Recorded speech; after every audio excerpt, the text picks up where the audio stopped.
Henry Chakava, publisher, welcome to the JSO interview. Thank you. You could well be named, without fear of contradiction, the father of Kenyan publishing.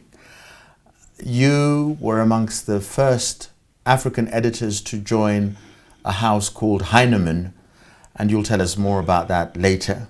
But as the years went by, you have been named the best African publisher by the Zimbabwean International Book Fair in 2004. You have received the Prince Claus Award for Media and Culture in 2006. And indeed, you have an honorary doctorate from Oxford Brookes University. So it's a great pleasure to have you here in the context of the OAU/the African Union's 50th anniversary celebrations. Arts and culture, sports are very much part of the social, national, international fabric. And we basically want to take you down memory lane. If 50 years represents 1963 to the present day, may I ask, where were you in 1963? I was in the second form at French School, Kamsinga. That's where I was. What were you doing thereafter? Well, I did my O-levels there and got a good pass, did my A-levels in the same school, and then moved on to the University of Nairobi, where I studied literature and philosophy. Whence the linkages to publishing?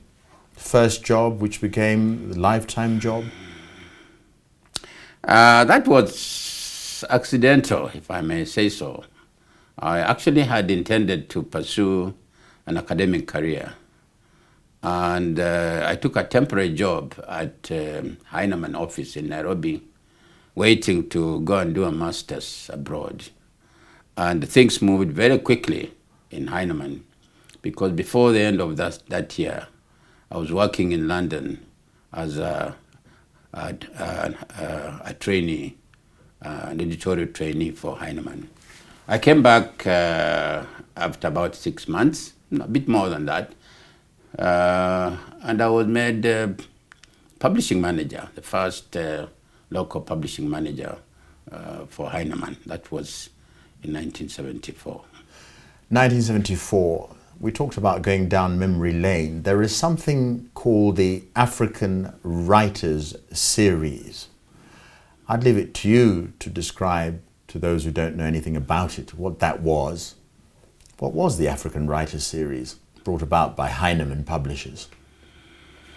The African Writers Series was a collection of writings put together by Heinemann, by its editorial board, guided by one Alan Hill. It was started in 1962 under the general editorship of CHINUA ACHEBE. And CHINUA ACHEBE advised on every title that was published in that series. So when we got to about 100, after we had published 100 titles, Achebe felt that perhaps he should take a break, and he decided to step down in 1972. Hence my recruitment. I was recruited to partly look after the African Writers Series. So you've mentioned one name of the late CHINUA ACHEBE. So obviously you knew him well, and it's true to say that in the recent past you have organized a colloquy in his memory here in Nairobi.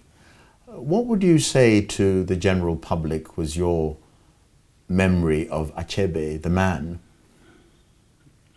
Well, when I was working in London, Achebe visited the Heinemann offices, and that was the first time I met him. We hit it off extremely well. And when I went to the first Publishing in Africa conference in Ile-Ife, he was also there, and we were able to spend lots of time together.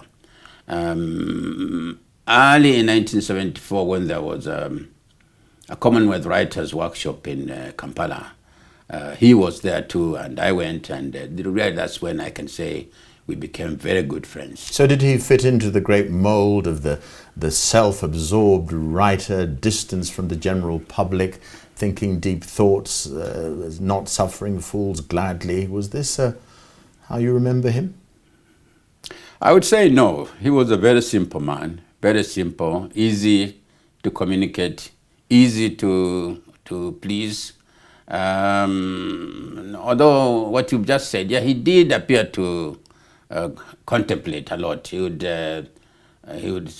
think to himself, and he would not share his views unless asked to. But not in the sense of other writers I know, who tend to draw a lot of attention to themselves and who want to be respected purely by being there. There are other names that would come to mind, but we are in Kenya and we are Kenyans. You also have the moniker of being the publisher of Ngugi wa Thiong'o, another name, and I'll let the stream of consciousness flow. Well, let me start by saying Ngugi was actually my teacher at the university in the literature department. He taught me in the third year. I wrote my thesis on Ngugi, and that's how the friendship developed. So when I was interning at Heinemann in Nairobi, Heinemann wrote to Ngugi for reference, and Ngugi gave a glowing reference of myself. Again, what kind of man? For those who've never met him. No. I mean, we're not eulogizing him before time. What's your vision of Ngugi the man? I mean, we do share that in common, because perhaps several years later, Ngugi taught me as well. He was my tutorial fellow at the University of Nairobi in the early 70s. Ngugi the man, Ngugi is so close to me, I don't know how to describe him in a forum like this. Right. But he's very, very good on a one-to-one basis. You exchange ideas with him, and you really get to know that you are getting very deeply into each other. Sometimes if he's in front of an audience, classroom and so on, he may not come across that powerfully. But he's a very, very human person, extremely patriotic, and he holds certain views which in the old days were very, very ideological. But I think he has been softening over time. It's much more realistic now. Perhaps should be, again, being rather personal, I don't wish to embarrass you, but there is a sense in which you've suffered for your attachment to Ngugi wa Thiong'o, in the sense that this leads us to the idea of censorship and government imposition on creative activity, in the sense that you yourself were the object of a very savage attack because of publishing Ngugi. Would you like to evoke that, or not for the cameras? Well, that was a very difficult time. I think I survived because I didn't know the full story. It was from the time Ngugi went into detention in '78, right through to when we had the coup attempt in this country in '82. Those 4 years were very, very difficult for me. Not only was I harassed in the office, special branch policemen coming to my office and to my house following me, but they were also telephoning and doing all sorts of things to frighten me. I always say that a lot of Kenyans who ran away from this country over those 4 years probably did so for much lesser harm than I went through. I could have run away, but I didn't. And I think it was because of the play that Ngugi had written in 1975-6. Yeah, which was performed at... I Will Marry When I Want. Marry When I Want. Yes. It was performed at Kameridu. That's what led into his detention. And then when he was in detention, he also wrote other books. Shaitani Mudarabaini. Devil on the Cross. Devil on the Cross.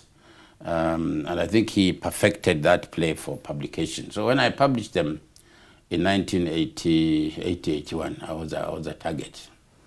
And it was not funny. I can talk about it now, but it was really, really very hard.